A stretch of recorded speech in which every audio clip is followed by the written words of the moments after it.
তো আজ আমরা চলে এসেছি আর একটা নতুন ভিডিও নিয়ে। এই ভিডিওটাতে আমরা তোমাদেরকে একটা অত্যন্ত নোংরা এসিকে সার্ভিসিং করে একদম নতুনের মতো করে দেখানোর চেষ্টা করব।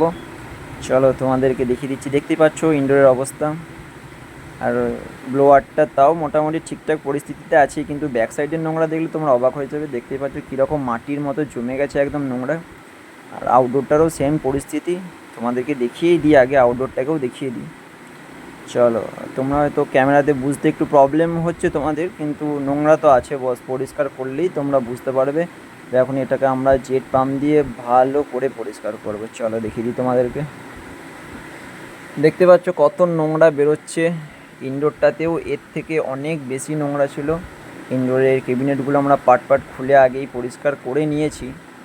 তো আউটডোরটা দেখতে পাচ্ছ নোংরা, নিচেটা দেখলেই হয়তো বুঝতে পারবে কী পরিমাণ নোংরা বেরিয়েছে আউটডোরটাতে। আর এখন দেখো পরিস্থিতি পরিষ্কার করার পরে কি দারুণভাবে পরিষ্কার হয়েছে। ক্যাবিনেটগুলো পাট করে খুলে আগে রোদে শুকাতে দিয়েছিলাম পরিষ্কার করে।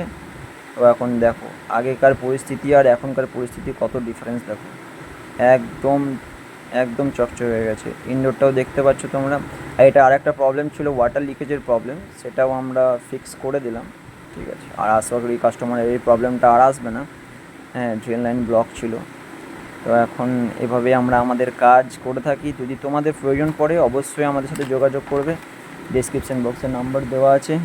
আর এসিটা 2 বছর আগে সার্ভিসিং করা হয়েছিল একবার। ও এসিটার বয়স প্রায় 10-12 বছর।